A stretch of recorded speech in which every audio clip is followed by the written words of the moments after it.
members with member Bennett absent, took action pursuant to Education Code Section 44938 to issue a notice of unprofessional conduct to teacher employee ID number 469347.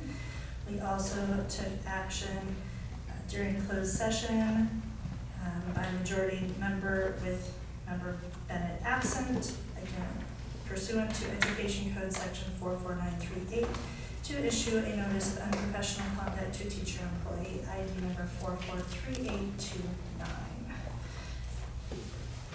With that, we will move right into our board discussion. The first item up is our district budget discussion.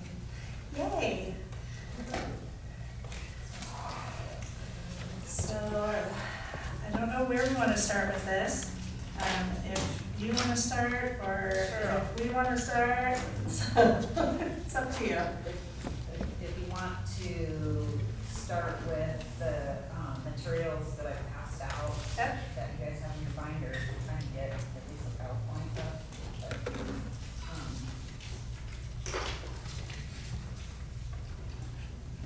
We can, there it is.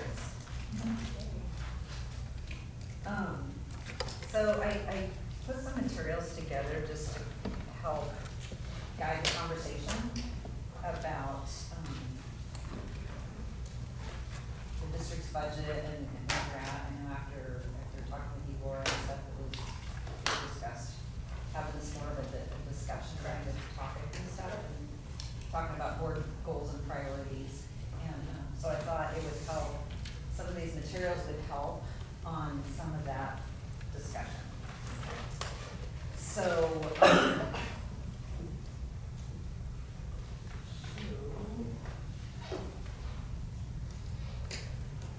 so I thought some of we could talk about, I'll show you some materials about our current budget and in more detail of like where our monies are at and where they're being spent and how like the different departments, it's kind of a global overview, but also a little bit more detailed than what you see in the first round and second round. And then hopefully this will help drive our conversation tonight with goals and priorities for our students for future year. And then staying in alignment with our revenues and then maximizing our one-time dollars when we get those. So,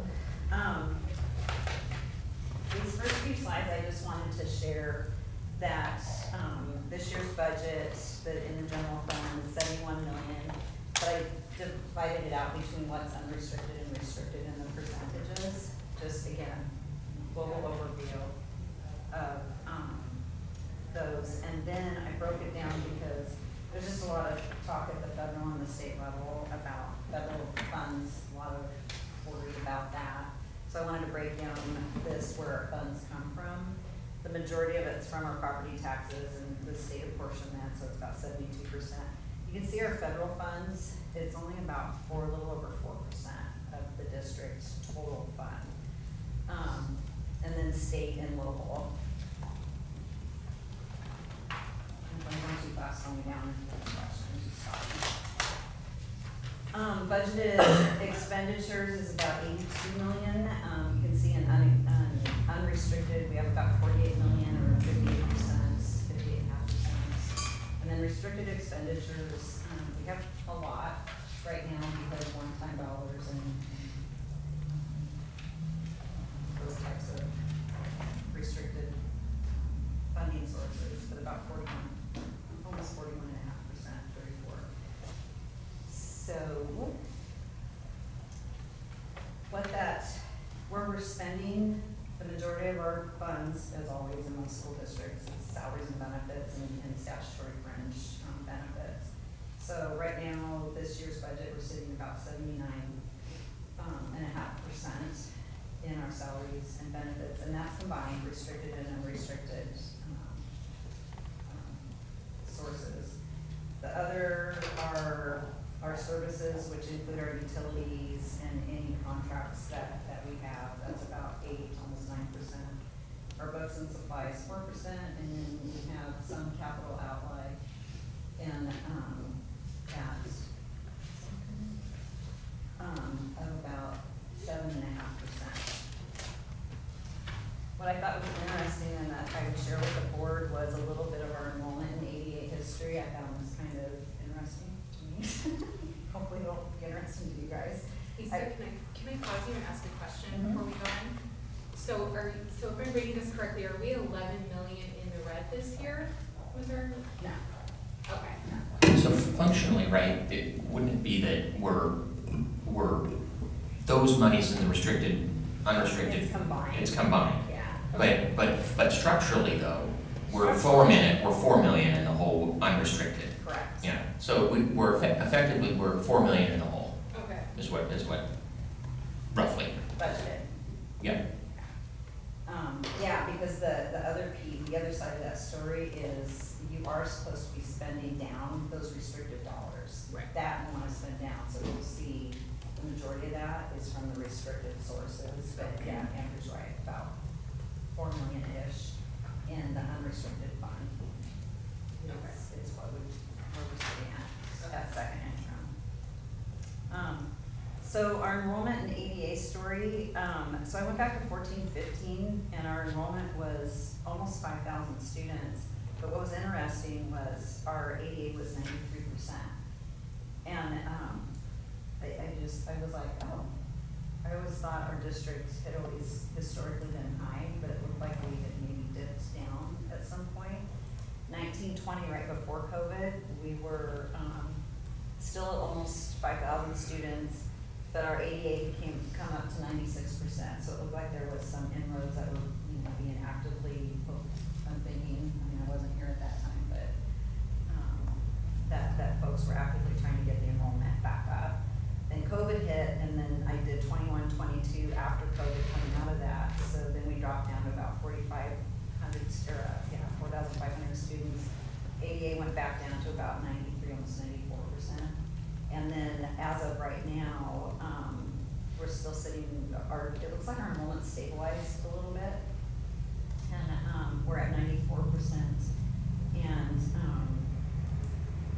hoping that next year we're just slowly incrementally making ADA increases with our attendance, really going after the attendance and stuff and getting that back up. The optimal is to be sitting at 96-97%.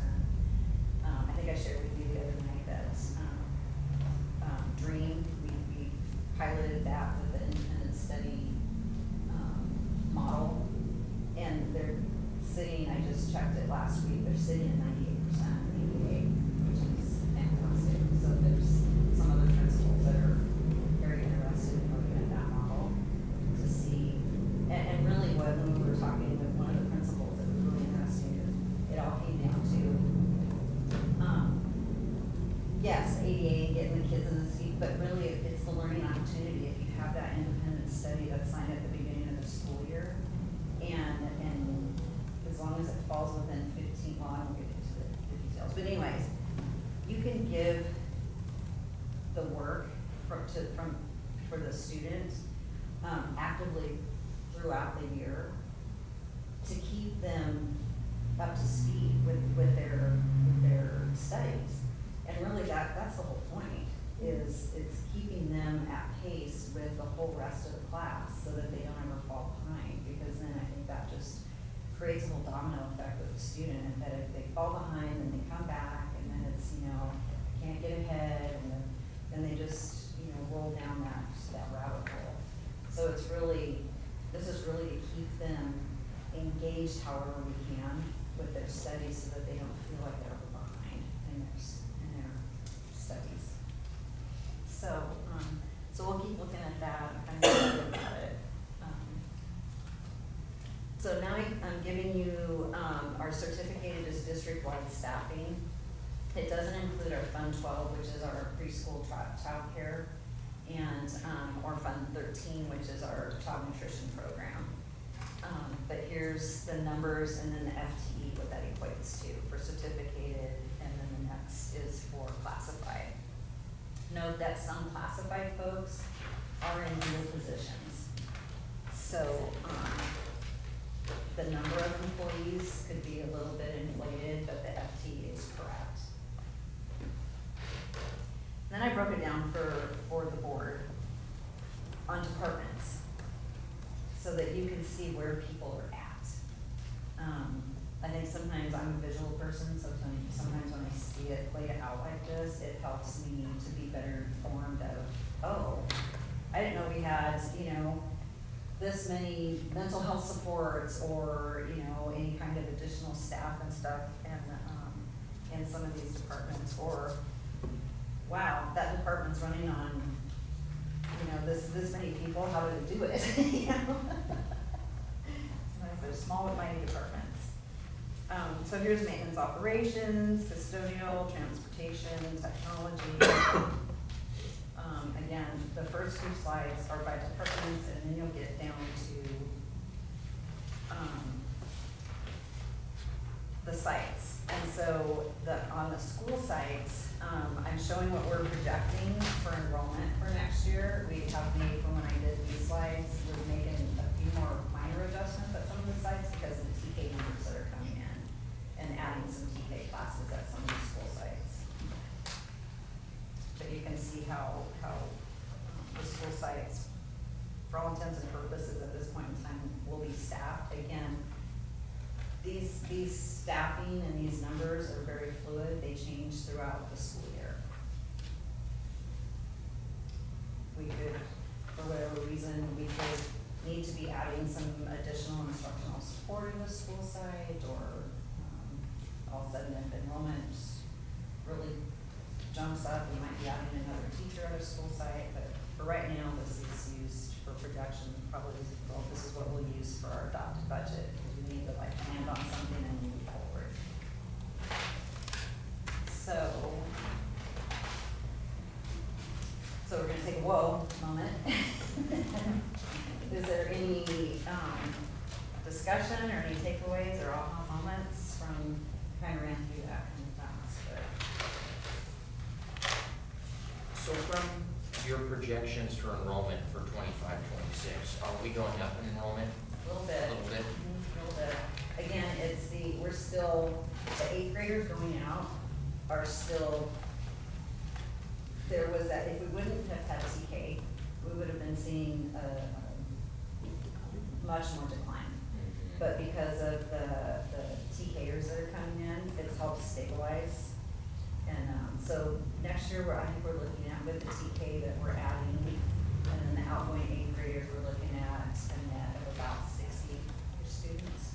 Now, do we get the same amount ADA for TK? I thought it was lower than what we'd get for an 8th grader. No, it's the same It's the same. funding base, so it's the same funding base as what kindergarten is in the LCFF. And then actually there's a little bit more, we're getting about $3,000 additional dollars on a TKer than what the base is, but it's based off of their ADA. So TKers, their ADA, when you look and break it down by each individual grade level, it's not, yeah. Actually, I was talking to Steve Halkager, and we were talking about this at the interviews, and he was saying his grandchild is staying home a lot, and he had to get, onto his daughter about getting the grandchild in school because they're in TK. And I said, yeah, please do, because it actually drives the school's ADA down, because the average is what you take. And used to just be kinder, so that was a little bit of a bump, or not a bump, but a decrease, but now we've got both TK and kinder at the elementary school site, so it can take a little bit of a toll on your overall ADA. On the staffing by sites, on Dream, you've got an asterisk for playground coordinator and guidance specialist, but no. That's the same person. Same person, Yeah. okay. Now, this is a question you may not know off the top of your head. But because we've been in declining enrollment, as you can see, I don't believe that we've hired more staff. We've kind of just stayed consistent. Is that accurate, or have we grown staff? We haven't grown staff, so to speak, Yeah, I don't but think so. anybody who's, where it feels like we haven't really moved anywhere is, and this is like my prime, what we can do instead of doing layoffs is you wait for attrition. So every year we have been getting some retirements, and so then when we get however many retirements that year, then we look at it and look back at our numbers and say, okay, do we need to not add? Do we need to add? You know, I mean, it's, so I think that's for the last few years, that's why we haven't felt or seen anything that has, you know, been a very eye-opener, like, oh my gosh, you know, we've had to, we're reducing by this many teachers and stuff. It's just, It's where we're lucky with layoffs, we Yeah. don't have to because they're yeah. just natural. Or some school sites maybe, you know, dipping a little bit, but another school site maybe grew because of TK or whatever, and so we're able to move staff. Yeah.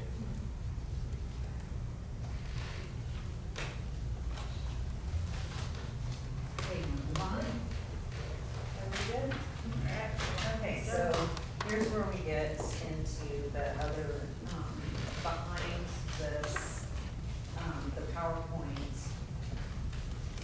is the district, details of our district funding. So I didn't put it on a PowerPoint, it was just kind of hard. But behind each blue sheet, I chunked each of the funding sources out, hopefully for the board to be able to see. So I put under the first blue sheet is one-time funds. So these are all funds behind this tab of funds that are expiring either this year or next year. And then how we spent them, just in an overall, it puts certificated salaries and tourist textbooks and stuff. But I also did the middle, one of the columns, is just showing if it's, if it has staffing type to it, where the staffing's at. And then the departments, what the budgets are, because I know you, the board will get a lot of questions from school sites about the monies that they have. So I thought that this might be, a good, visual again of just to see like the different pots of money that different school sites have. And then the revenues that are coming in if there was any carryover from the year before. So the first one at ACE is ESSER, and Sam's here so she can help me out too if I misspeak. This is the last of those ESSER dollars, and they're gone this year, which is good because we just got notice that they're not gone this year. That's taken, ESSER dollars back. Educator effectiveness, that was one time this is the one that we sat on this year because we were, being strategic about our funds, and so the learning loss, if you recall correctly, the learning loss mitigation funds, if we hadn't spent them all by the end of this year, then if there was any carryover going into next year, we were gonna have to include it in the LCAP, which hadn't been before, and also, create a plan. So strategically, we were like, there's really not that much left to go through all these hoops. So let's shift some monies over this year, not spend it where it had been being spent out of educator effectiveness, spend all those learning loss dollars down, and then dip into, because educator effectiveness doesn't expire until next year. So, this, we do put a lot of thought into strategy on how to maximize our dollars where they make most sense within the district to squeeze out as much as we can, as far as we can out with these limited dollars. There's a district, the discretionary block grant is the arts and music instructional materials. That was one time, it expires at the end of 2026, June 30th, 2026. That there should be a little bit of a balance at the end of this year, and then that 400,000 will be spent next year, usually. We had to, our child nutrition program, apply for some KIT grant funds, and so, kind of frustrating me. The state said that these funds couldn't be held within the child nutrition fund, it had to be in our fund, the general fund. Which is kind of messed up because anytime there's expenditures within the general fund, it increases our reserve. and what we have to hold for our reserves, so it kind of messes with the numbers a little bit, but it's how it is, and Christie's spending these dollars and putting them to good use. And then the learning recovery block. So by the end of this year, we are projecting that we will have spent those down to 0. Next tab is our unrestricted, this is the big one, our unrestricted general fund. I tried without overwhelming. I tried to put as much as I could without too much information. But you can see over on the revenues where all the funds come from. I wanna point out the charter in lieu of tax transfer, that actually comes back. So we have to, this is another goofy mechanism. Sponsoring districts have to transfer out a proportional percentage to any charter schools that they sponsor. But then you report that and then it comes back to you through the state apportionment to LCFF. Yeah, whatever. It's a pain. It's fun. It's fun. And then I broke out like the major revenues, but then there's some little revenues too that come into the general fund, like any transportation fees that we collect. There's some iPad repairs that we have every year for electronics, use of facilities. We do charge because we are a sponsoring agency, so for both Verona and River Valley.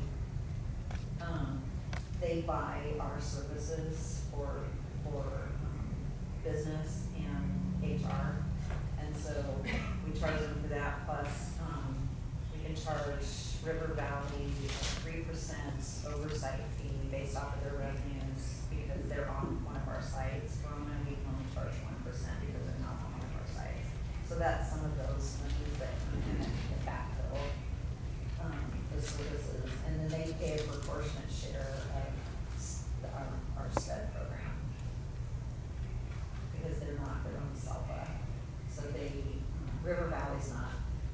Luckily, Verona at one point in time was able to become their own SELPA within East County, so all special ed funds, and they handle all of their own special ed stuff. But then that law kind of changed, not the law, SELPA decided that charter schools are too small for them to be able to facilitate all that, so then they changed the internal policy to, charters just had to follow unless they go out to their own, they're called SHELPAs, so, SELPA agency. So, a little bit of history or background on that.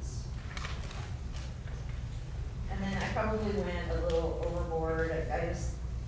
There's tons of little pockets. I just wanted to highlight, there's tons of little pockets of dollars that we manage. So we get some money for the CELTS, we get some money for the California assessments, and then we get some money for the Medi-Cal admin. This is just one piece of Medi-Cal. There's another piece that's actually under our donations grant. That's the majority of the Medi-Cal reimbursements program that we have. And then unrestricted lottery. And you can see how we're utilizing that and which sites are getting how much funding for unrestricted lottery. How do we determine site budget for the lottery? We have a formula, and it's based off of their enrollment. Yeah, we usually take CBEDS. I was thinking the same terms of the budget for the sites in general, right? You know, Lakeside Farms has a $5.2 million budget, but Lincoln Park has a $3.2 million. Now that's part of all of their teacher salaries. And Oh, so that's, So those budgets and the unrestricted, those are managed, because all the salaries are managed through our department and with the staffing, and So it really depends on. So if they have more staff and more kids, If they have more staff, or if you have more senior staff. If you have more senior staff, it's more expensive than, you know, a younger staff, and so it's kind of, when you look at those numbers, you just kind of have to know a little bit of a background of the whys. gotcha. Next one are our state funds, so here's our ELOC dollars that we have. And how we're spending those. Lakeside Farms and Lakeview, this year's budget was because we've invested in the ESS buildings over there. We're gonna be buying, we're in the process of it right now, another ESS building at TES, a much needed building at TES. So, we're allowed to use those funds for new ESS buildings, and so that's where we're putting investments in that. The other part is the after-school intervention program that we have. And, again, trying to maximize those dollars the best way that we can. Restricted lottery, with that, we like to hold the restricted lottery back for any kind of textbook adoptions or, materials that we need to buy that's kind of narrow for restricted lottery, it's those dollars, and so you're never gonna get questioned by the auditors if it's textbooks or books or. Prop 28, again, it's the arts, music, funds that are coming in through the state through Prop 98.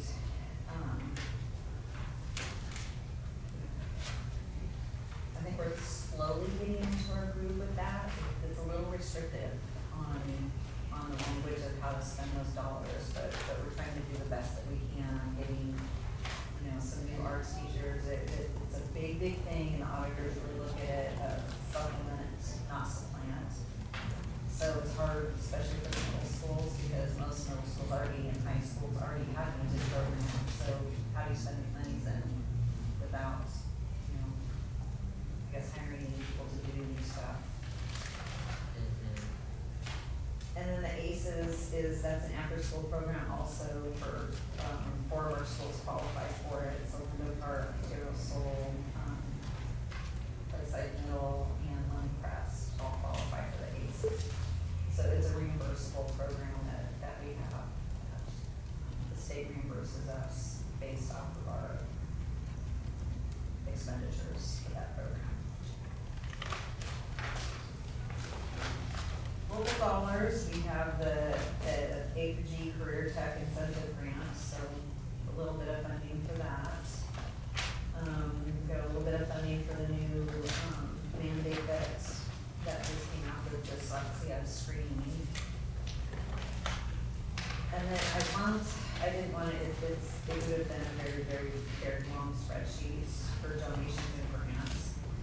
But, it's all under that resource 9010. And, the majority of this, that $5 million from the carryover is what's in here where we had to account for it, are the electric classes. So that's a big chunk of that $5 million are the electric buses, so we haven't paid for those yet, and I'm just waiting. Will we be done this year soon? Fingers crossed if Yeah. the SDG&E is done, yes. Yeah, which we did get an update on that, and they said for sure that they'll be doing it in August. Then I thought we'll it still was have about August. 300,000 carryover. Yeah. The majority will be gone. Finally gonna do what they said that they were gonna do. Right? It's ridiculous. It's like, here, let me give you this, and by the way, you can't use it. Well, it's our own local, like, we're Yeah. getting it from everywhere, but then our local SDG&E is just really slow on moving forward with any kind of infrastructure that you're asking them Yeah. to do, and we have to keep, and then the irony is it a 45-day extension? We have to file every 45 days from the Yeah. feds. So it's an ongoing kind of joke. So we file our extension for 45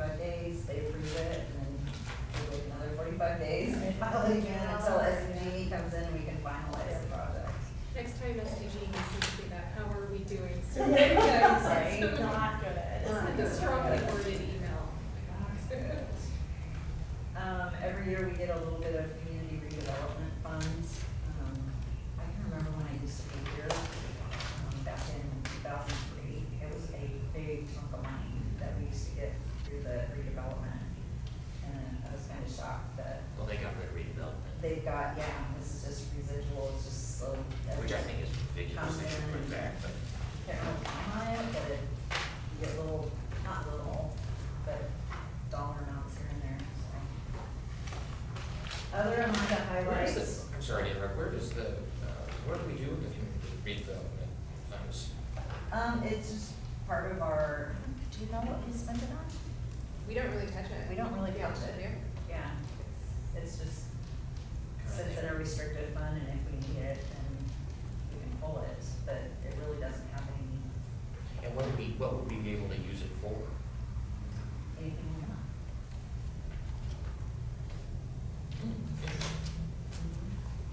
Probably they would prefer, well, I'm just gonna say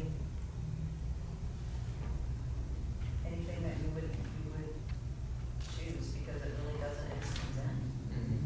And is it like, have we accumulated over the years, or do we spend it, or just let it sit every year? Or is that the Maybe accumulation? some has been spent because the carryover, prior year carryover, you can see was 982,000. And then this year we received it for 530. I see, Yeah. so it's, I see, gotcha. How much is that, I mean, is that something that comes in every single year? So far. I mean, so far it At a has. similar rate, or it's variable? It's variable.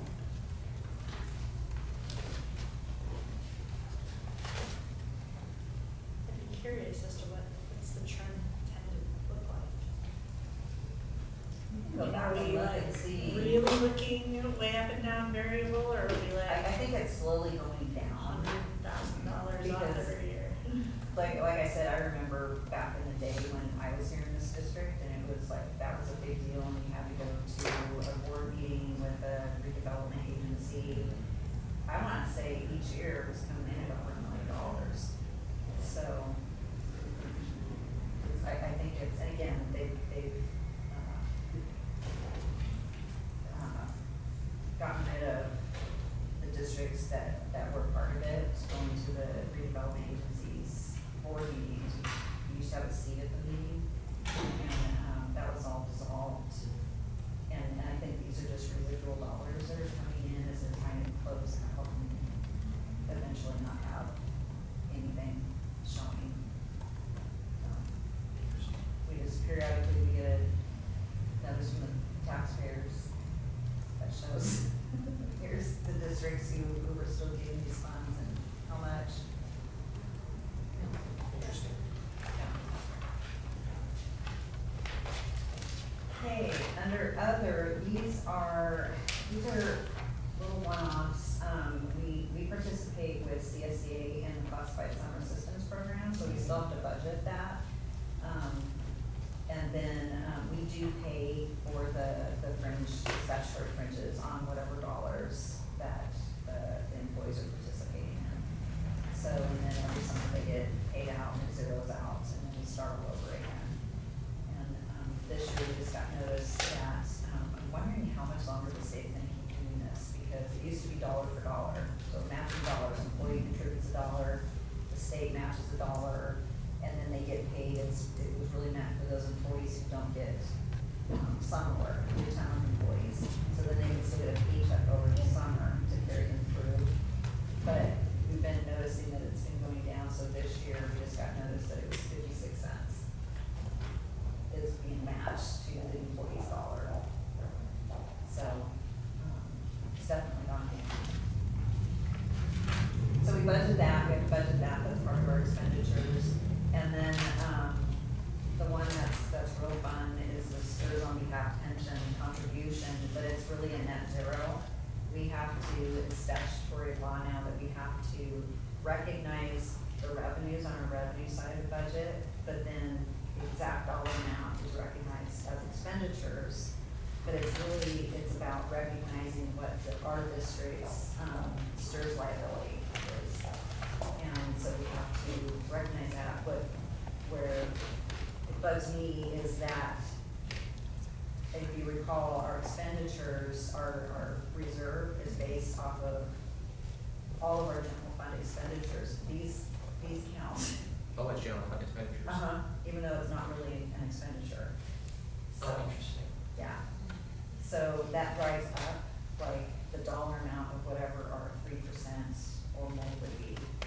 So, it's just. That's interesting.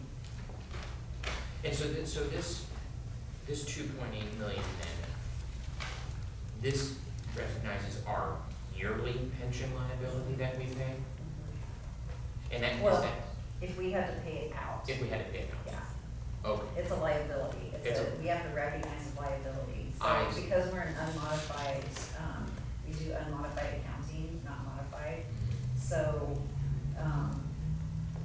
what we accrue things and we don't do things like Laura's probably used to recognizing, you have to, recognize in your accounting and modified, you have to recognize your ins and outs and stuff. We can actually book things internally and show things that aren't really there. But we have to recognize certain liabilities because we still have, if you recall, when we do our unaudited actuals, there's that whole GASB statement. That's actually, it flips all of our unmodified into a modified accrual system or a modified accounting system. And this is where that comes into play. gotcha. Okay. So this is not representative of the cost that we actually Correct. spend? Correct. And then a routine restricted maintenance account, we have to transfer 3% of our adopted expenditures over into this account. This is to be used for any kind of routine maintenance that we do. So, a lot of our salaries for our maintenance folks come out of it, or any kind of maintenance across the district. This is where we'll spend it from.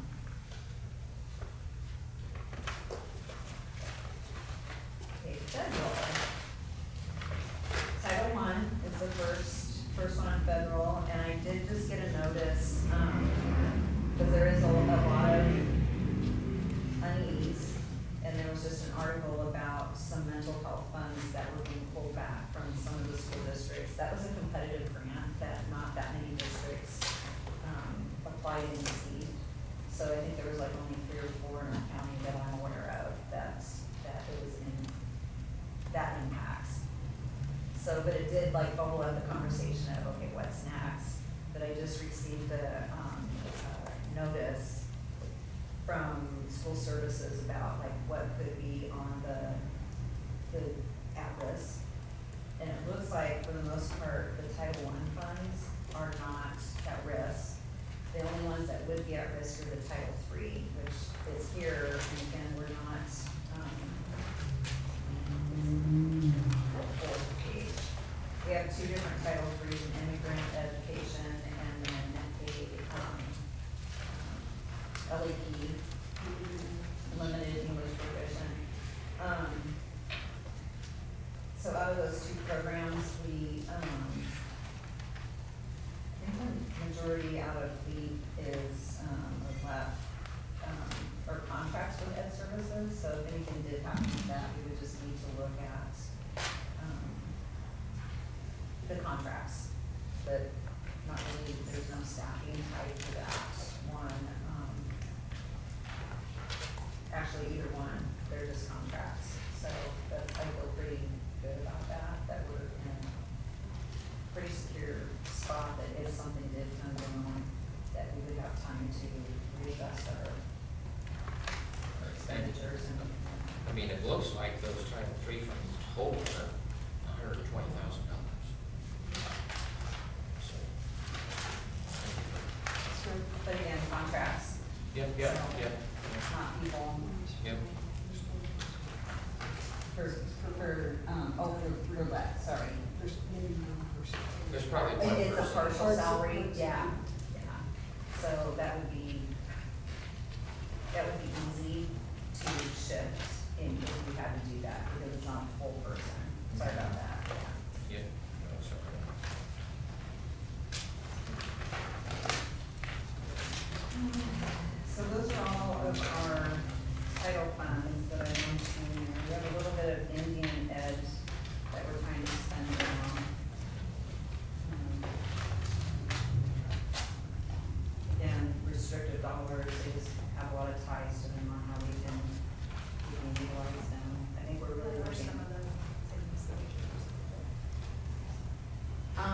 that, like for Title I, the easiest place to spend Title I on is, a resource teacher or intervention teacher. Unfortunately, there's not a whole lot to spread around, to some of the school sites that, and you generally wanna use, when you do your Khan app, it shows which sites qualify for your Title I schools, your highest priority. And, so I think right now it's Lindo Park and Lemon Crest and I believe the two middle schools. Lakeside Farms keeps kind of going in and out of it. But you really wanna spend, in any kind of intervention, materials that you can purchase. And that's specific to this Indian education as well. Indian Ed's different. Right, so that specific one. That's But does it specific. run, like, it's to our students or Indian to Ed. the teaching of Yeah, tribal information? for our students. So Yeah. specific to our students that are living in conservation. Or are identified Or as. identified as. Yeah. Yeah, just to give them additional supports, so.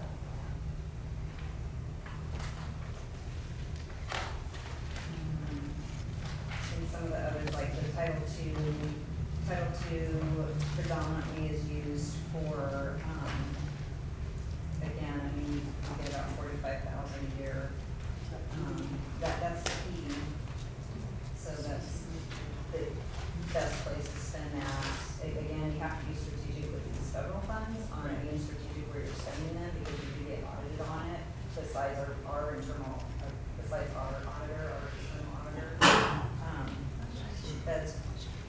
Feds will audit you also, and so you always wanna spend it where they don't, that's where they wanna see it spent. Don't get too crazy with, thinking, well, I think this might, pass muster, but if you're asking yourself that, you probably shouldn't do it, because if you get audited, they will take the money back.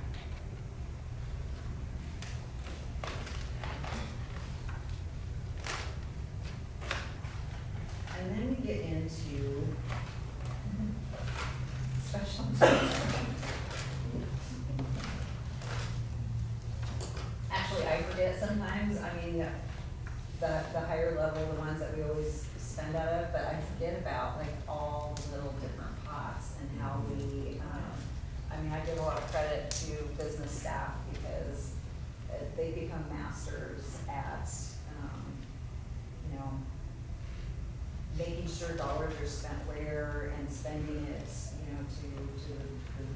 zero so that we're not having to use any of the general fund dollars to backfill.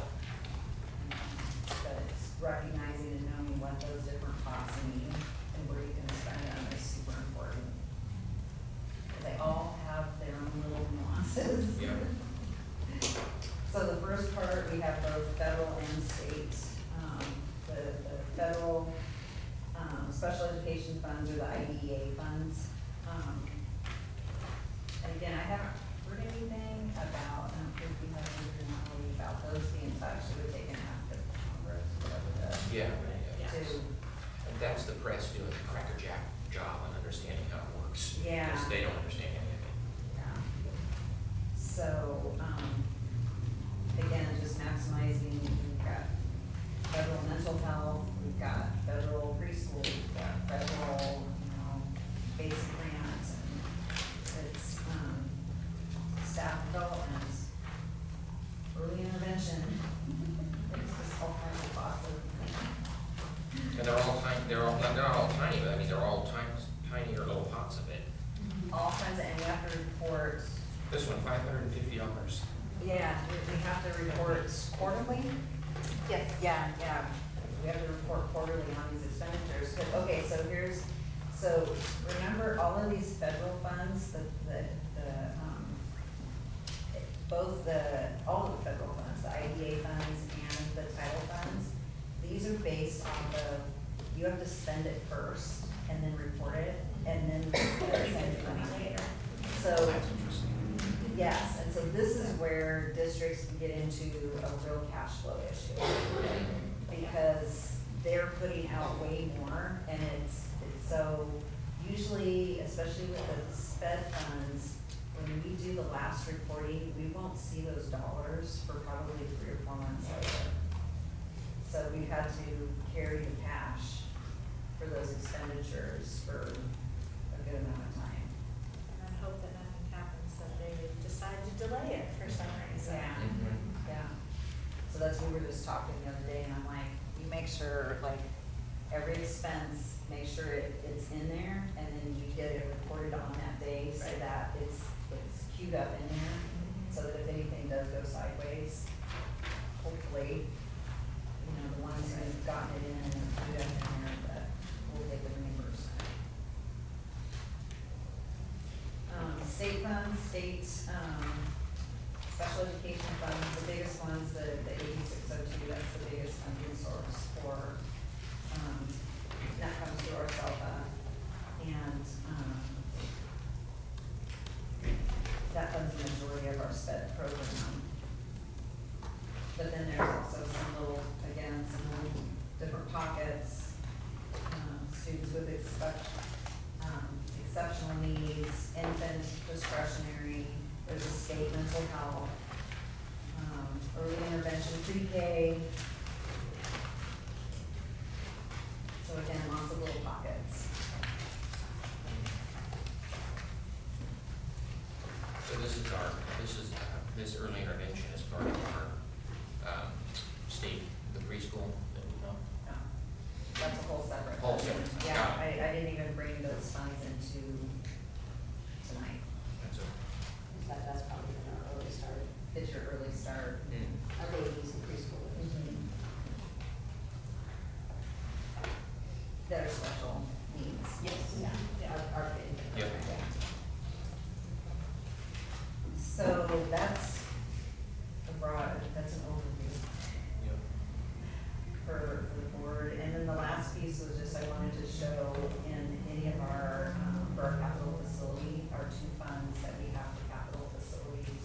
So we've been putting funds aside into our special reserve for capital projects.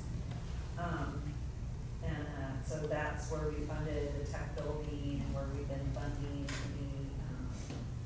the finishing out the climate tech project, all of that, so, that's just it's a special reserve that we can set aside money as we designate them for capital projects. So you can see we're getting down there on the balance, and if we have any more projects, there's always something to fix. And then developer fees, we're not really getting a whole lot more developer fees coming in anymore, so that fund's kind of low. I think we're spending annually some leases that we still have on some buildings that we continue to keep. And so we can spend that because those were expansions. But that's it for our funds. If we wanna go back to the PowerPoint, the only things that I have left to bring up, then talking about, the capital facilities are, so the Elma Paul project next to the liquors is going on. And these are just to keep on our radar. Last Friday, we just received a planning packet for another 105 homes right on Riverside in Yep. Elma Paul. Yep. So just to keep on our radar that where those new homes will impact is Lakeside Farms and Lakeside Middle. I don't think it's going to be, those homes are all 200 plus, 250 homes are gonna be built all at the same time. And, they're still greedy, we were just talking about it today, but I don't even think we'll see, the Elm Hall, I don't even think we'll see framing done until like fall. Yep. So, as they sell the homes, those students will start trickling in. And I think the same thing, that's probably 3 years out if we just got the planning map for the one on Riverside and Elder Hall. Yeah, I saw that one the other day. I met with the people who were doing it, and because they called me, so I talked to them. And they're hopeful that the county doesn't jerk them around so they can get started. Yeah, it's, we'll probably see pockets of homes like that throughout the district. Because there's Yeah. still big parcels that, you know, longtime families have. What we don't get to do, because the law changed with developer fees, we don't get to negotiate with the developer now on getting those developer fees up front. We have to wait until they sell the home, and then it's per home that we'll start seeing the funds trickle into the developer fees. If it does become an issue over at both of those school sites, I mean, recommendation would be to, because both LMS and Lakeside Farms have the room to put reloads on for a while until you see, because usually when you see pockets like this, you're gonna see a bell curve, and then it's gonna dip back down and flatten back out. But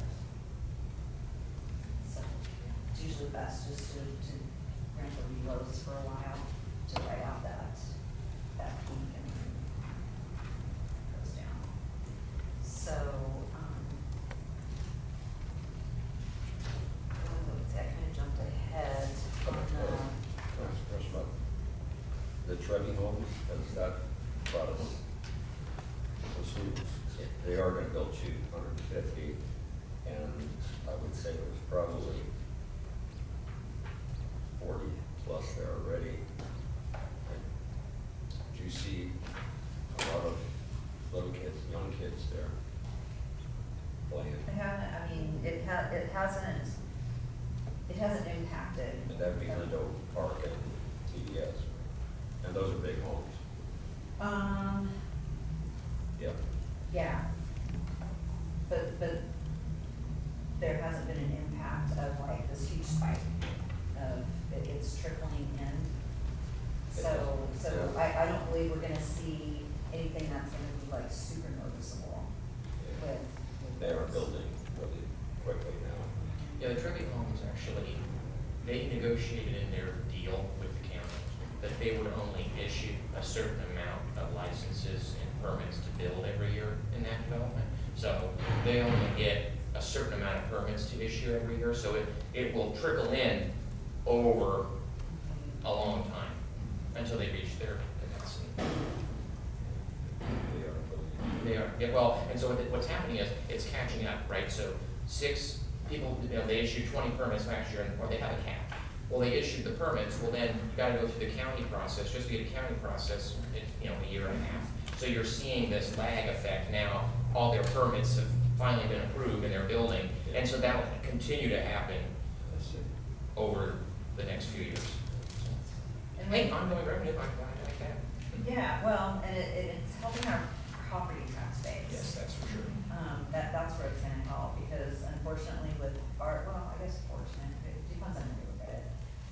Our property tax base isn't super large, it's like 14, 15 million, but we also have, you know, Prop 13 families that are still in like very, you know, established families that have been here for a long time, and then their families have moved on to the properties, and so there hasn't been that big jump of a property tax base for Lakeside. So then that's just one of our, you know, one of our things that we just have to know about and recognize that that's one of our little nuances, is we just don't have the property tax base that maybe our surrounding districts have because of big growth and the turnover of homes and the resales and stuff. That's what will grow our property tax base, but, and then with the Trevi homes, if you see more high-end homes, the people who are buying those homes don't necessarily, there's a very, very small majority of those, or percentage of those folks who have little kids. When they're moving into them, they've got 10, 11 years old, so they're really gonna only be in our district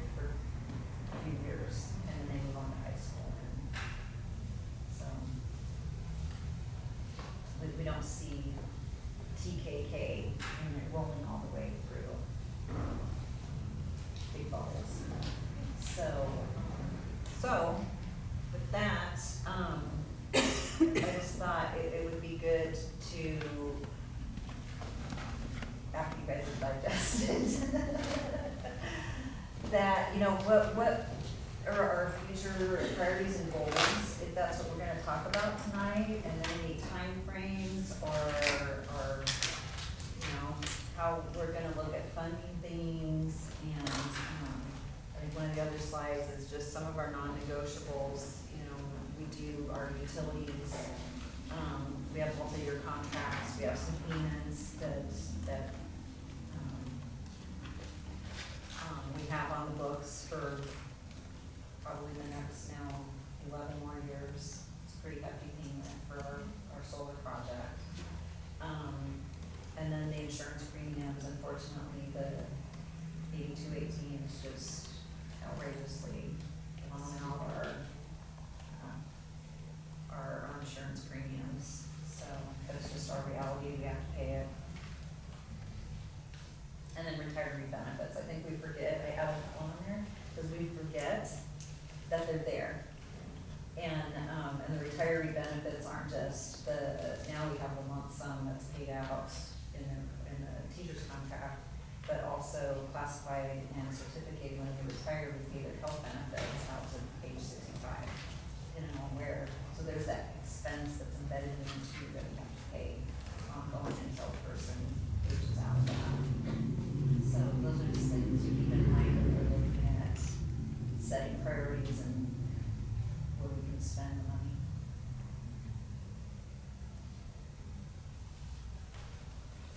Well, for me, I think when we had this conversation before, which kind of was the nexus for this whole meeting, was that I think that what we haven't done as a board is set clear direction for our business staff to say these are our top goals for funding, these are our top priorities as a district to fund, right? We've never really provided that direction, and when we're looking at, this came in the context of us perhaps losing intervention teaching staff, and this was the kind of created because of the the pink slips or March 15th notices, right, that we're sending to people on pink slips with March 15th notices. And so this was kind of brought up about, hey, if that's a priority for the board, if that program is a priority for the board, then it's incumbent upon us to direct staff to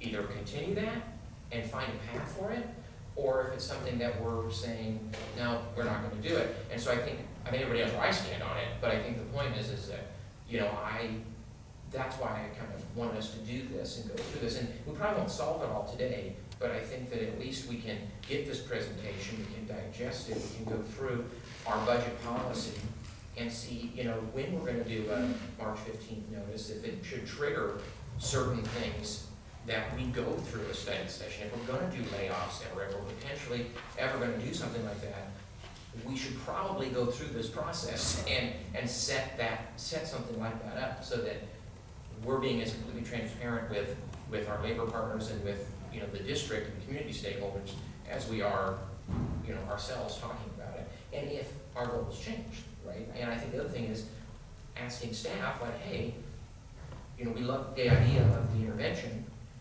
Is it working? If it's not a program that's working, then we have a decision we have to make.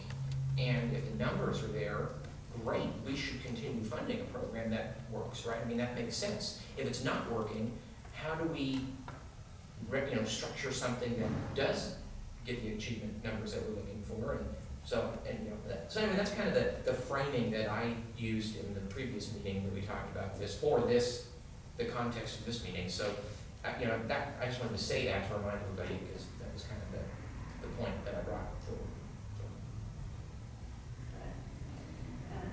Is there anything regarding the current that we're dealing with that you'd like to see different?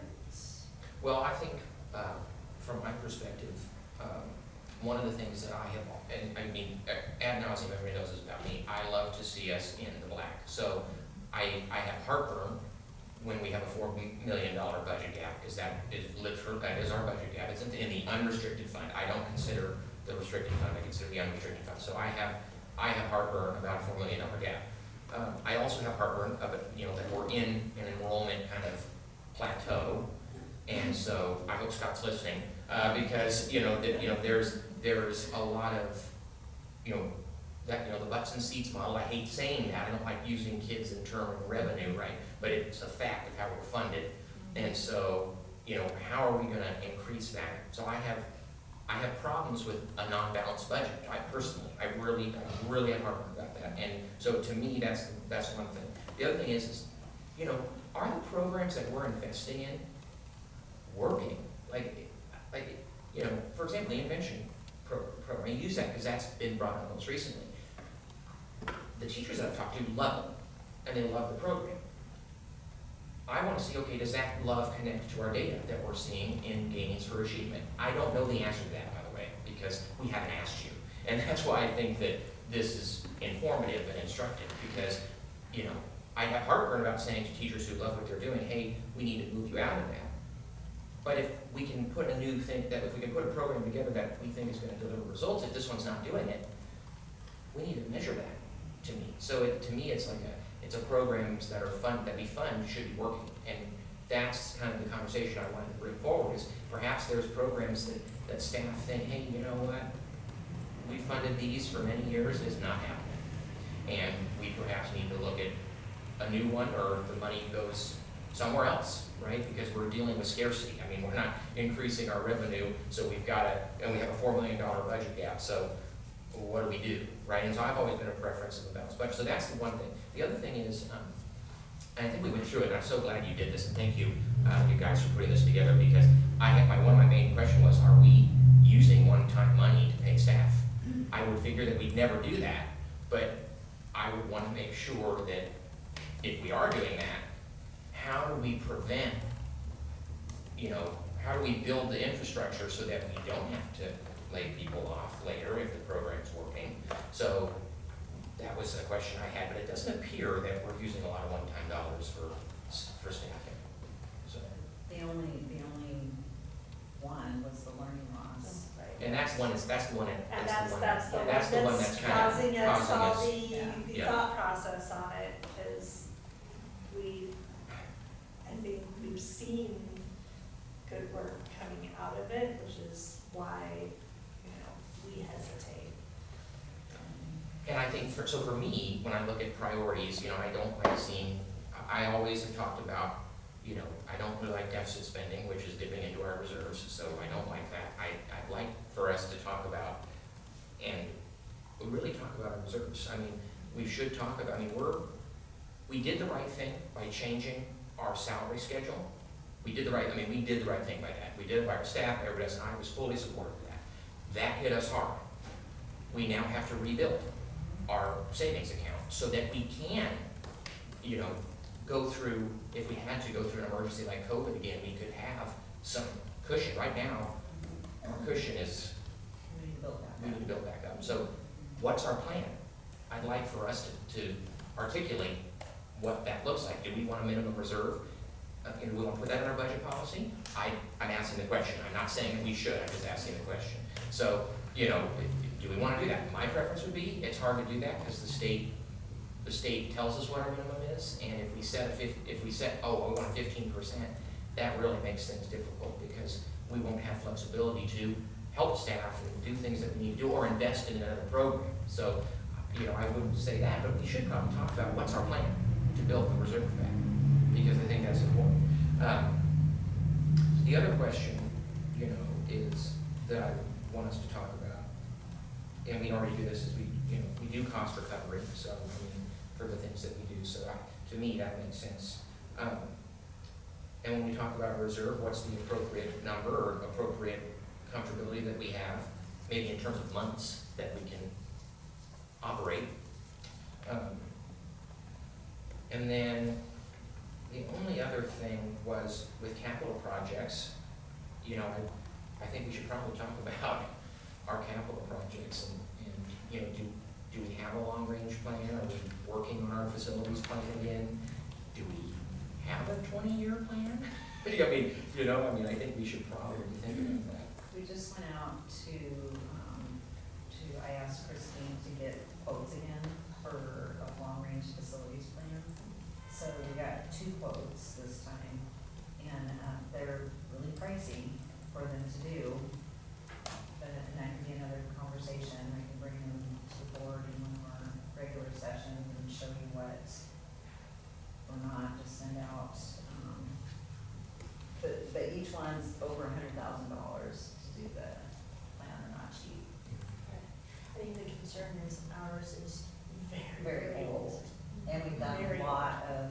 A lot of the things that were in there, the majority of them have already been done, Mhm. and the data that they used to project out never flushed out. It's all very skewed from what it actually became.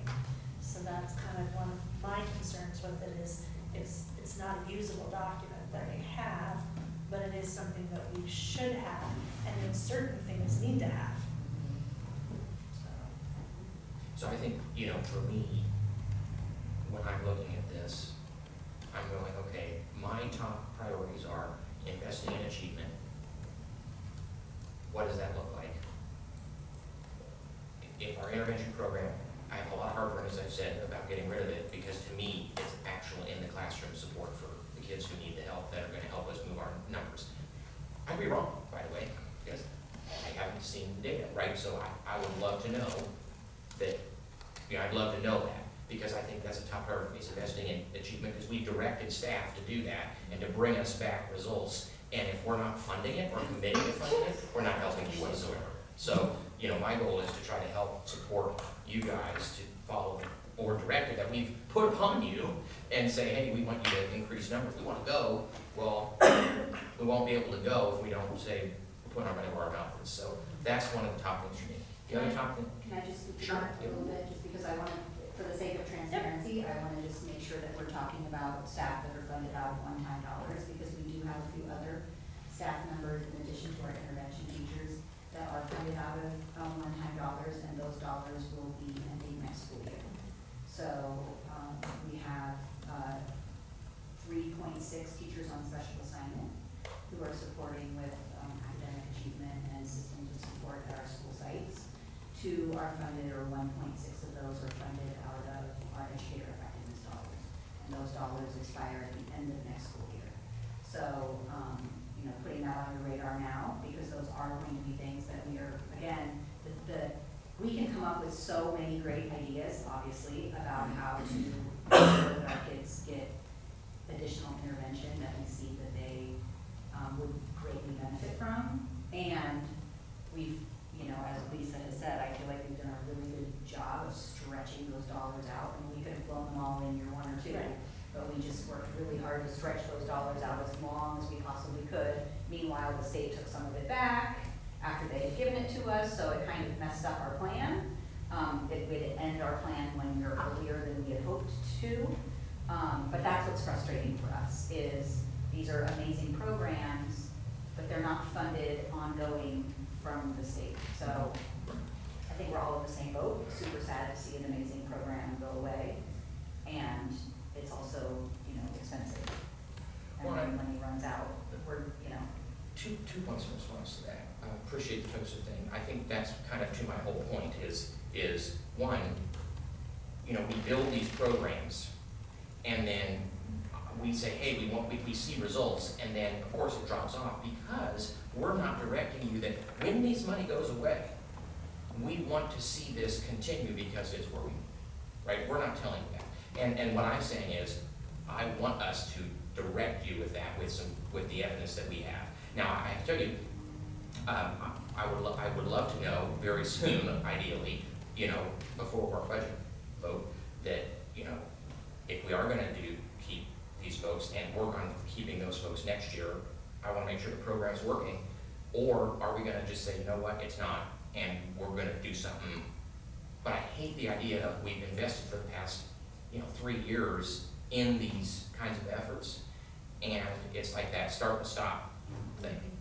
And so, that's what I don't want to see us do. And so that's kind of the point I'm making. It's like I I wanna wrap our heads around this and give you clear direction. It won't come today probably, but certainly us discussing it and with the benefit of the public being able to hear us, share our ideas so that as we amend our policy to provide guidelines for you, it's like clear.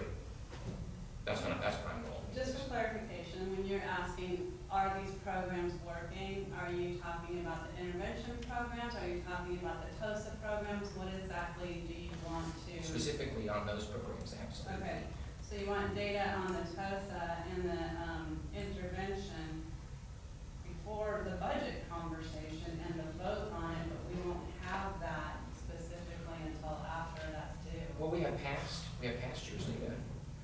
In past year's data, we can have some preliminary, but it changes so much between, you know, like when I hand you guys at the end of the year all my hand calculated scores, you know, and then they Sure. change when all, because I don't have access to all of the information at that time. I'm just kind of taking this is what's given, and I can kind of predict where it's going to be. But, all right. Well, because I think for me, if I'm saying, hey, I want to keep this, I want to make sure that it fits. And by the way, if we say we keep it, we're going to spend more. I mean, if we direct you to find the money, we're going to be ending up spending more money. We're going to, from our, you know, unrestricted revenue at this point, to find space, right? And so to me, I want to see how that goes, because ultimately, if it's working, great. I want to go to bat. If it's not working, I want to know that too, because I think that'll help us make a $2 million decision, because that's what the cost of the program is, I think $2 million roughly. In addition to that though, I think that it's important to note that these two programs are extremely different and their goals are extremely different. So I can say as far as the TOSA, when we're talking about student data and about being aware of it, the major focus with that is that, you know, your principals need to know where the students are, everybody needs to know where students are. I can walk into Lindo Park and see them working in their PLCs on the daily, and every teacher knows where their kids are, every teacher knows who's in the blue, who's in the green, who's in the red, and they're devising a program of how to move those groups from where they are to the next level up, right? There's some schools that are not utilizing their TOSAs as effectively and still are not having those data conversations with their staff. That's kind of a concern right there. We have some excellent models. I encourage you guys to go out and look at them. We have Lindo Park. Oh, I've We seen have some them. excellent models out there. And I think that it's so, you know, I'll say this a million times, it's so much easier to hit the target if you take the blindfold off. And that's what that is all generated to do, is to take the blindfold off and to know where your groups are that you're trying to move forward. Sure. And I think for me, that's to your point, is it's a support program for some of these things that help, we think, help us drive achievement. Mm-hmm. So I wouldn't want to cut something off at the knees if it supports the goal that we've set to you, which is help us with numbers. Mm-hmm. So that I just want us to be, you know, upfront with that, so that we're giving you the support and we're making the cognizant decision that it's a $2 million decision. Mm-hmm. And it's a good results-based decision. Well, we have two, in districts nowadays, you have two really big, a lot of people in districts are trying to battle that achievement gap. So you have that you're trying to really grow that through interventions or whatever. You also have, and this is a big dollar ticket. The other big dollar ticket is the whole mental health piece, the MTSS, the mental health. That's a big dollar ticket too. So right nowadays, school districts are really grappling with how do you merge those two pockets together and be able to facilitate it and not drive your district in the hole. Right, but you have to, because you can't have one without the other. And that's what I'm saying, how do you balance They the two? have to both be high priorities. Mhm. So, And that's the reality in our day and age, that it's like, how do you balance that now? That's, I mean, for me, when I look at it, it's like I'm trying to figure out where that fine balance is to get both of those without district budget. And, those are hard conversations. But I think we have, I don't think anything's going to be solved, what's, like right now, but we have, I'm glad we're starting this conversation, because we have from now until, because labor, we can't do anything now until next year. Labor's set for next year. So, but we have from now until going into next year to really make good guided decisions on what the direction you wanna see the district moving into, and how we're going to spend those dollars, and not be so reliant on, one-time dollars come and go. Not be so reliant on utilizing those one-time dollars to fund staff with. It's, we wanna create, because that just creates the start and stop, start and stop, start and stop. And, you wanna create, if you're gonna create a program, you better be able to sustain it and to see it through. And unfortunately, and we're not the only ones, we're not the only district that starts initiatives and they, have seed money and this is how much, or, this is how much we're gonna invest in it. And then you get 5-6 years down the road, there's no more monies to do this program, but it's doing really well. But there's just no monies for it anymore. So it wasn't a well planned out. And we're not gonna, it's just districts. Well, for me, I hope we can have a discussion this year on the possibility, and I'm a big proponent of trades. We know we're in a community where there are a lot of tradespeople, men and women. I have a wonderful relationship with Associated General Contractors right down the road in Riverview. I've known them 4 times. I volunteered last month with middle school kids. They had a 3-day camp. They built a lending library, and they actually finished early. And but this year, I volunteered. I worked right with them. Still have pain on my pants that I can never get off. Might not be good. But we had fun, and see these kids light up. I'm not sure what they have at El Cap, but I'm thinking of our middle schools. Kids,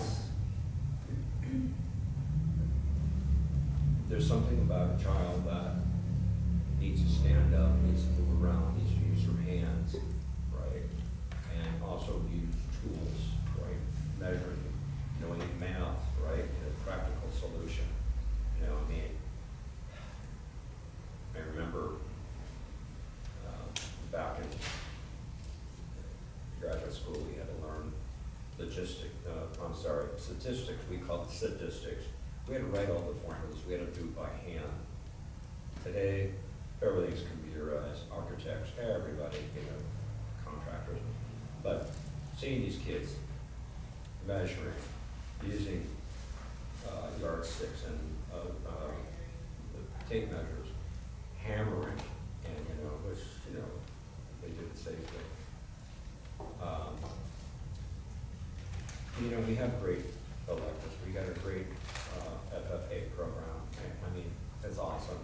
I was just there today at the Eastern County Junior Fair, and I'll be there throughout the week.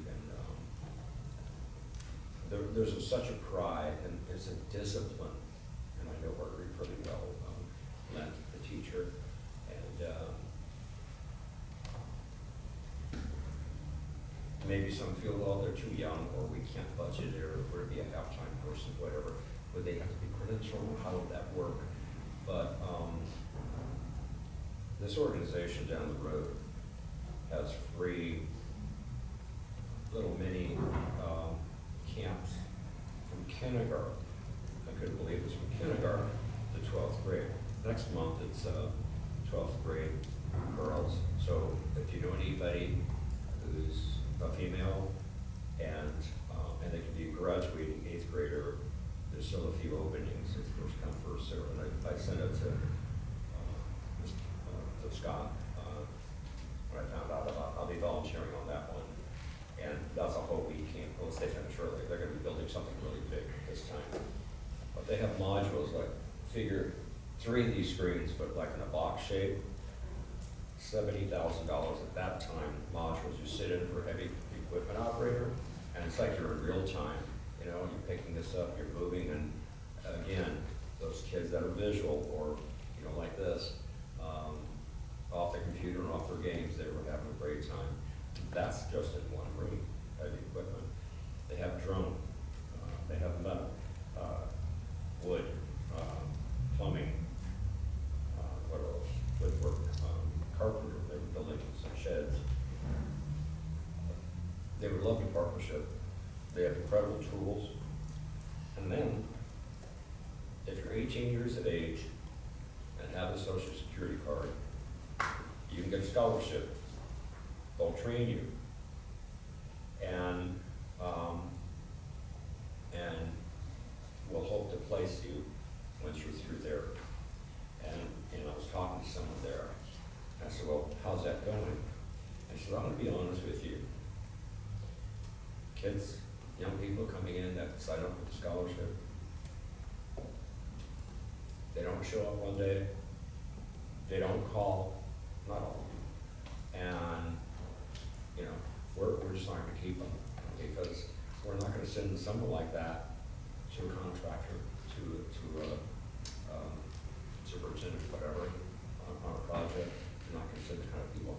And they have a certain amount that they're just not in the right place right here. They don't know how to call up, and they don't have that, I don't know if it's entitled. I have a question on that thought. So it seems to me that you're talking about generating revenues through programs, because getting new students into the district allows for us to, gain more revenue. But then you're talking about a trade program, perhaps. Well, not necessarily a full-time person, but giving, to have an initial program that, you know, the limitations are really not just kind of see where it goes, where you have a marking period where the kid goes through, or a semester, where the kid goes through the program and makes it, instead of the other electives they have, like a language or whatever. And like I said, I'm not sure what they have at high school. I loved it. I wasn't able to do it until I got to high school, then I really enjoyed it, but it was limited compared to what can be done today. So I think, you know that I love the trades, as you know. I can go and talk about it all day. But I think it goes straight in line with generating revenue, which is a priority that I'd like to see. So I'm sorry to interrupt you, but it's just such a good idea. So my thought is a few things. We talked about plan to rebuild reserves. Like, what does that look like? Funding achievement, what does that look like? And it specifically on our intervention programs. Our capital program, how do we invest in that? And then how do we generate revenue through enrollment? How do we address that 4 billion? No, not billion. 4 million. No. Let's not go there. We're not that big. We're not senior uniform. But 4 million budget gap, and how do we address? Those are the kind of things that I want us to pursue, and I think one of the ways I'm going to encourage us to do that is in our budget policy, perhaps we put in establish a finance committee or bring back our budget committee where we have some time to go through these things, and that can bring in the conversation of generating revenue and all that. So to me, those are the things that I wanted us to go through today, and I will be suggesting some changes to the policy here in the next couple days that I'll get to you. But I just wanted to close it with that. Those are my big things at this point in time.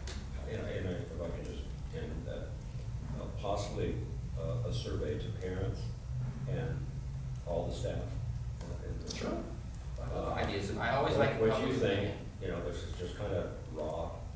Throwing it out there. What do you think of? Would you like your child an elective in the trades? Yes or no? And all the teachers are classified. I think if we're forward thinking and thinking out of the box and really looking at what else we can offer our students. We might just really surprise ourselves. I agree. And we have a maintenance department that has all kind of tools, and I'm sure they'd like to show the kids tools and get to know the kids and, you know, answer questions and see where it may take us. Agreed. I love data. Madam Chair, I am good on my ideas. I just wanted to share them. Thank you all, and I want to thank the staff. Thank you for your help on this. Appreciate it very much. And I will be sending over some things through Laura We'll be that will. discussing policy next. Yes, okay, This all right. time. So, Okay. I had a couple things come up through all of this and questions that were posed to me as well as I thought.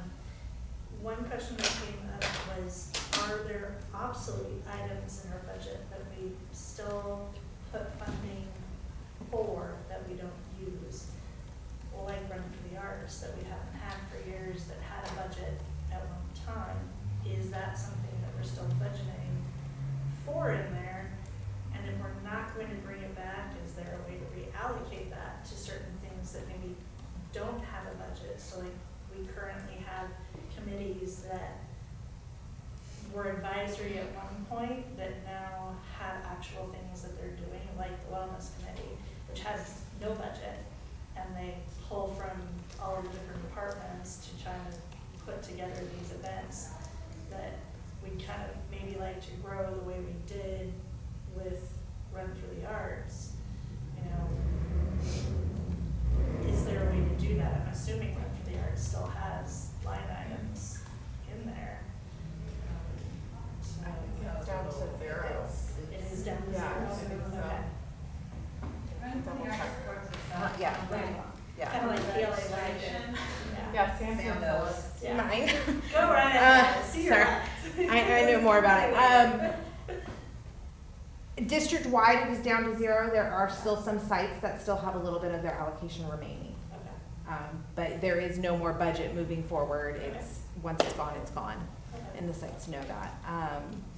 You brought up Wellness Together. I saw that this year too, and there's actually a pot of money that we could potentially help with, that if it's right into it, it's one of our titles. Oh, okay. The Wellness Committee you're talking about. Correct. Okay. So other creative ways to be using our Right, funds as yeah. well, where we can see that we need the help. Yeah, To reallocate. yeah, to reallocate some stuff around so that some of the things that we've started can actually, we can grow. I just want to make sure that we're not like having like, I know I have a bunch of companies that they're used to just replaying that budget. And they're like, oh, well, you know, eventually I might bring that back. It's like, well, then budget for that year that you want to bring that back, but why are you sitting that $20,000 over there every year that doesn't do anything with it? Yeah. So, I know that's something that popped up for us, as well as something that came up in our conversations with, as we start putting forth more towards recognition and doing panels and things like that, making sure that those things have a small line item in the budget as well, so that they, That's you right. know, we can do that. That was a note I took for That was something that we all talked conversations. about, yeah, that's And right. there's, cause that just came up with us, and there's board policy that's really, really old and needs to be updated Okay. on recognitions and any kind of awards that the staff or that the district would like to contribute. Cause we can do things like that, it just has to be in board policy. Mm-hmm. And, That makes sense, yeah. off the top of my head, I don't remember what the policy number is, but Okay. I had just looked that up, it's funny that you bring that up, and I know Rachel's already searching it right now. Yeah. She's already looking right now. She's already looking. it's really old. When we looked it up, I was like, ooh, this needs to be updated. Okay. So then maybe that's something that we look at pulling and start reviewing. Maybe it's something we look at during our retreat Yeah. in the summer. 5126 is our awards for achievement. 5126. Okay.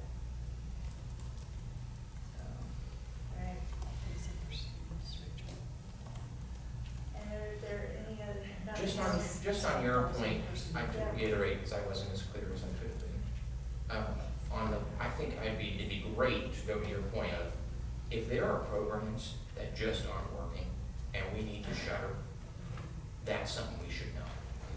And so, and obviously you guys would know better, but if there's data that backs that up, would love to see it, because this would help us as we make these decisions. So it's just Prioritizing the right prioritizing. things. Yep, it's kind of, to your point of Run for the Arts and stuff, but you put a nail on the head there for me to just to drive that home, that if there's a program that's not working and we need to slash it, and it doesn't impact people, right? Maybe it's a contract that's just totally meaningless that we don't need. I'm open to all those things. So I just wanted to share that. Because they had even talked about like Festival of the Arts, there's been some of the meetings I've been in, just some of the staff have brought up like, do we still have to keep doing it this way? I mean, everybody loves it, but it's like, they would like to like propose a different way to, and I'm like, oh, yeah. Like, bring it forward, just because it's been done in the past, doesn't mean it has to keep being done that exact The same same way. way every time, And it might right? not work anymore, and it might be more efficient to do it.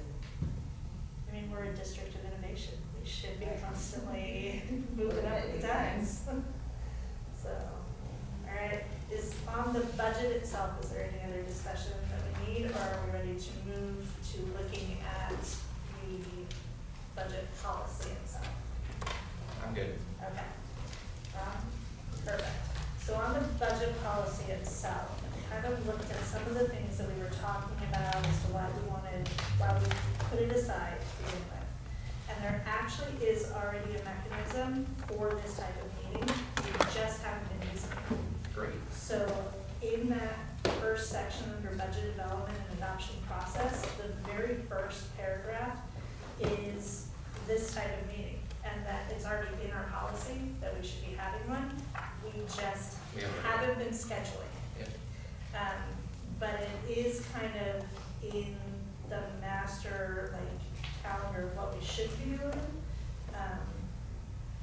is to have that budget study session sometime between February and now, kind of based on whether, so we kind of need to look at maybe when we want to have them, as to, do we want to have them, before any March 15th are issued? Do we want to wait until after that?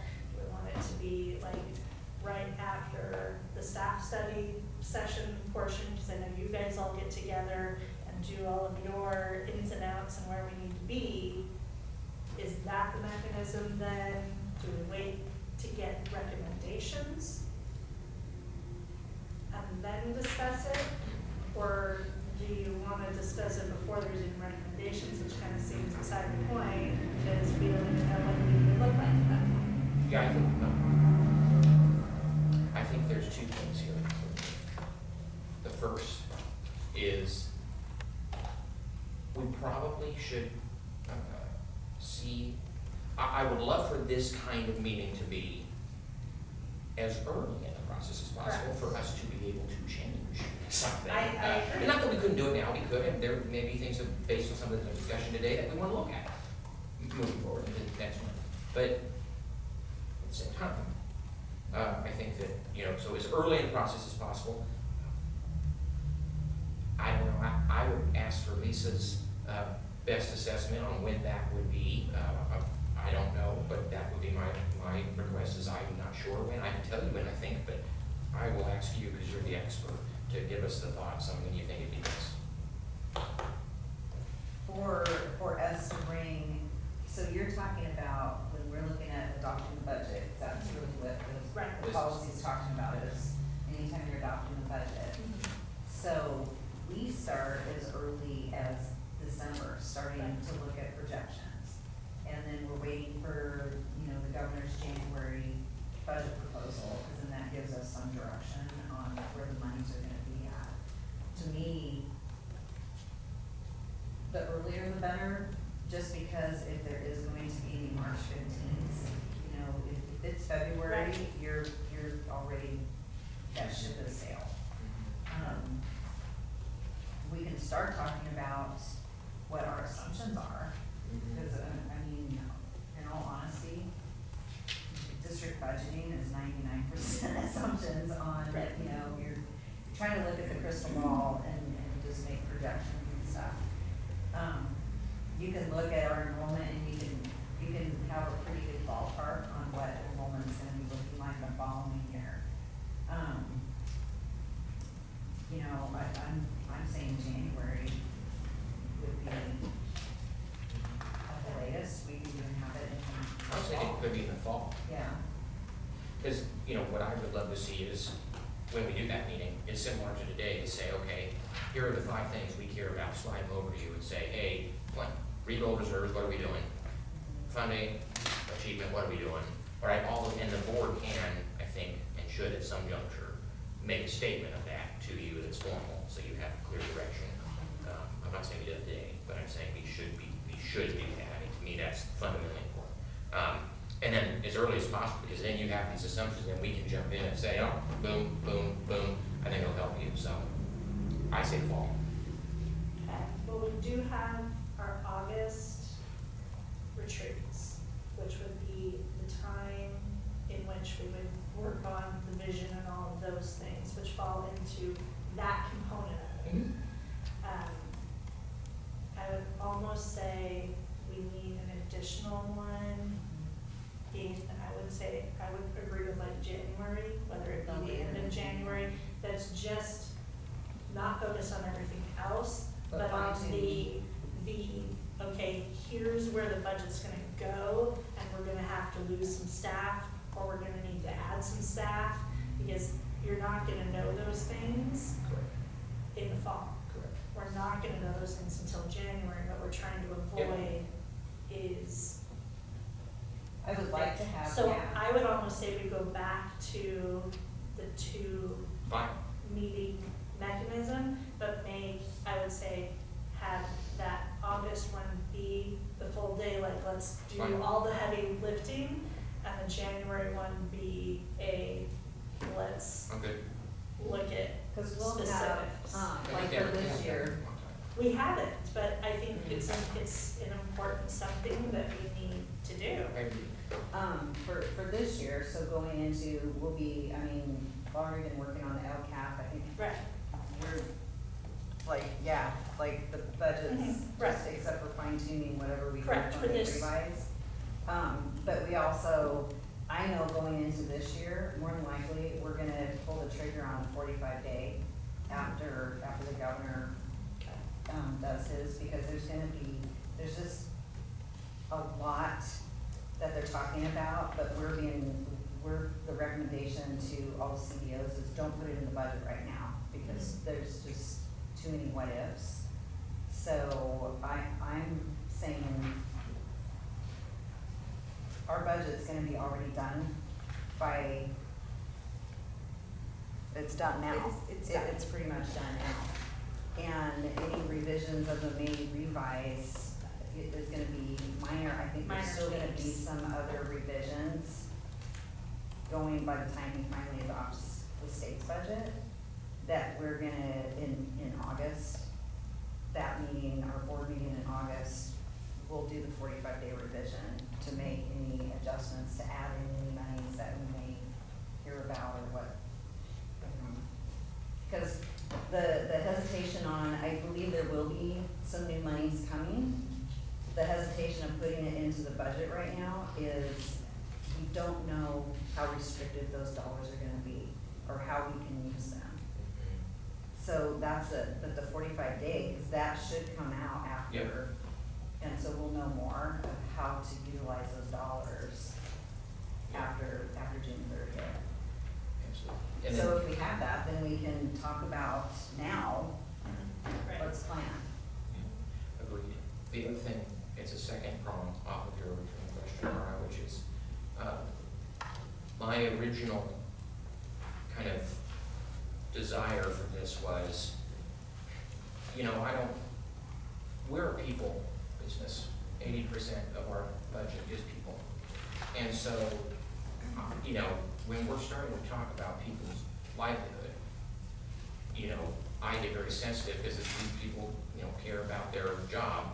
And if we're going to have to make you know, some hard decisions surrounding that, we need to do it when we need to have these conversations in advance so that we can find solutions to perhaps, you know, plug it or retool something so that we're not taking away from what the benefits the kids get from having, you know, more support. So that's just something that I was very sensitive to. And by the way, we're seeing this, literally this problem play out in our overseer district, Grossmont for high school. I mean, what a disaster show. I mean, and it's because they don't talk about this stuff. So I think that, and not to badmouth anybody, but I just think that we could be proactive. So. What were some of the other things that you were looking or Well- hoping to see in the policy that maybe isn't now? And this may not get in it, and again, I'm open to putting them somewhere else. It doesn't necessarily have to be here. But some things that I think the board should decide. One, I would like for us to say we have a finance committee, we're going to have a finance committee, we're gonna make out a statement of what we're gonna do. I think we need to make a statement of, we're gonna rebuild our reserves, we'd like to get to this point, we're not committing ourselves either, we're making a statement of trying to make that happen. Okay. I think we need to say that we have a 20-year capital improvement plan that we'd like to invest in and show people what that is. And again, the more I'm talking about this, the less it sounds like it needs to be in this, but perhaps some other pathway. The other thing is, as opposed to saying a reserve limit, you know, what we want to get to, I think the way to look at it is, when we have a surplus, what are the board's priorities for surplus? So we never talked about that. I mean, really, it's something that, it's like, what do we do when we have a surplus? I think that is a question now, because going back, there were years where we had surplus, and we never gave any direction on where we wanted it to go. I think on our part, we need to do that, so that way you can fund what we'd like to see, because it's, a budget is our priorities, right? It's what we, as a district, want, I think. So, and then the other thing that I wrote down is cover reserves, cover capital, and revenues. So statement of revenue saying we want to increase our revenue by enrollment and setting out a directive of what we'd like to see.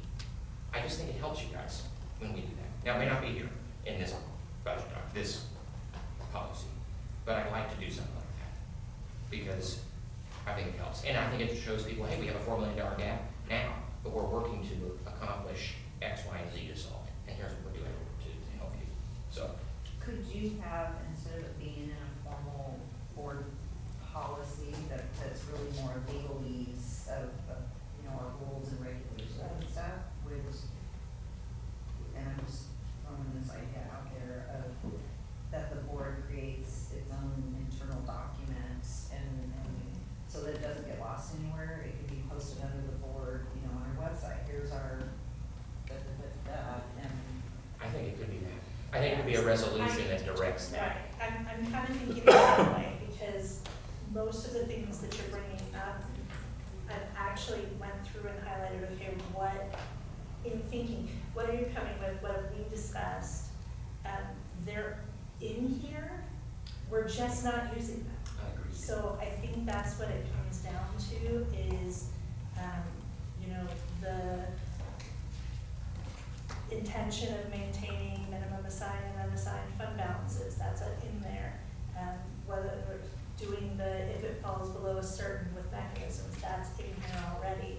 Under fund balances, there's a section on reserve balances, there's, you know, making these types of things are in here. I just don't think we've been utilizing them well and actually doing something. So I kind of like the thought of putting together okay, here's what we want to do and how we want to do it. And I think that can be spelled out in a resolution. And a lot of these things, you know, unlike other governmental entities, the state has really limits us on what we do with reserves and how we do that. I mean, unlike cities and counties and stuff that kind of dictate that. But, you know, And then I think, you know, looking at these thought exchange numbers that can inform us into priorities in our, in this resolution, right? Because there's one here, teacher and staff support, you know, I mean, then we have our interventions here, I mean, it's all here, so, I mean, I have another handout that I will have for you in June. We just had our last, we also do input meetings in person. We just had our last one this morning, and then our internet was down for a few hours. My goal was to have the meeting, update the document, and get it to you today. But that didn't happen, but it's a document with input from teachers, classified staff, certificated, classified leadership, our district parent committee, and our district English learner parent committee as well. And I've just taken all that and put it on one document for you guys to have. It aligns pretty well with the thought exchange. It's just a different format for kind of looking at what people think we're doing well, and maybe what some opportunities are that we haven't explored or fully exploited. I think that's good, maybe something that we can, I think it'd be better if we can review it prior to I can our send it to you. retreat. Yeah. Even, I mean, you have time. Our retreat's not until the beginning of August, but I think that is a good time to have those conversations, if everyone else agrees. Okay. And that gives you some time to I'll also actually. it'll be part of my LCAP presentation in Perfect. June as well. Exactly. But it helps with budgeting. It too, does. And especially in August, this will help myself and our team is, looking at those priorities, and we can come with, okay, this is how much this costs. And this is how much money we're expecting to get. So, you know, let's, getting back to, you know, balancing the budget, or not to compromise the budget in any way, Right. but to still meet our needs, and how are we part of that? Yep. And I think that's part of it too, is this resolution, do we want to say, and I'm not saying that we're going to, I'm just saying, do we want to say that we want a balanced budget every year? If that's what you deliver to us, and we want you to deliver us a balanced budget every year, and you give us the path, that would, I think, would help you and your staff. So, I mean, to me, my whole intent of doing this was to try to help and provide guardrails for you, because we're ultimately making the policy decision. If we say, hey, we want $2 million for elementary teachers, and we pass something that says you have to go find it, and you do it, and that's our vote, and it's up, you know, and that's what happens, right? But I just think that this is all instructive for that conversation. So, Right. okay. So if you're, I would say, look through policy again. I did, I read through it. I think we're good to move forward with it as is. I'm good with it as is, because if we're gonna do something supplemental, And then just looking at the underlying mechanisms that are involved in the policy. if we're doing something supplemental, I'm fine.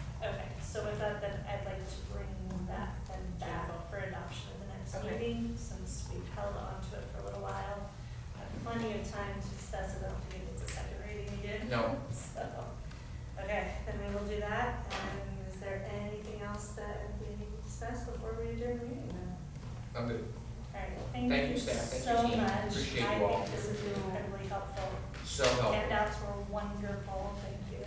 Yes, And this then was for- great. Yes, so, Really all right. helpful. Very cool. With that, we will adjourn the meeting at 5:54. Thank you. Thank you.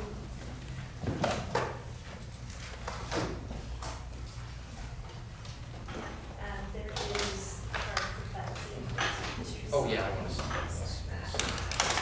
Well, you see, you got the archery park.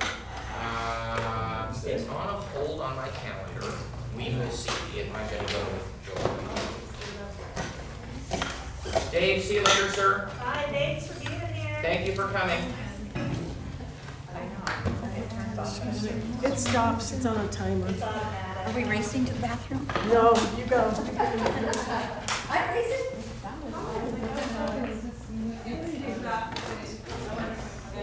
You would?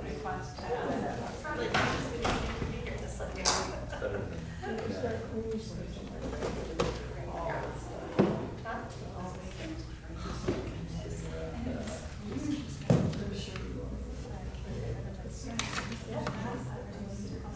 Super cool. Exactly. I don't know if it's like the other, there's this Saturday, it was like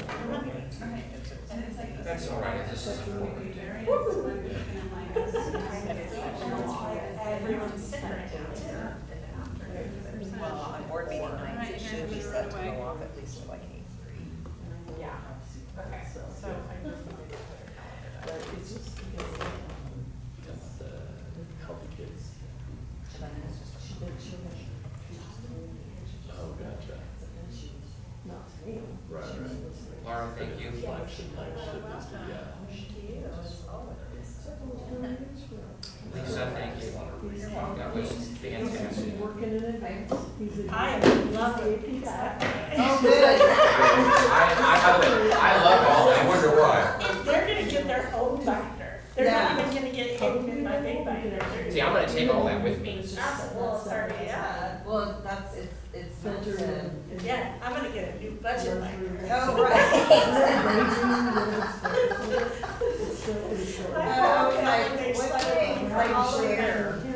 Like all of my boards have their own binder on their shelves.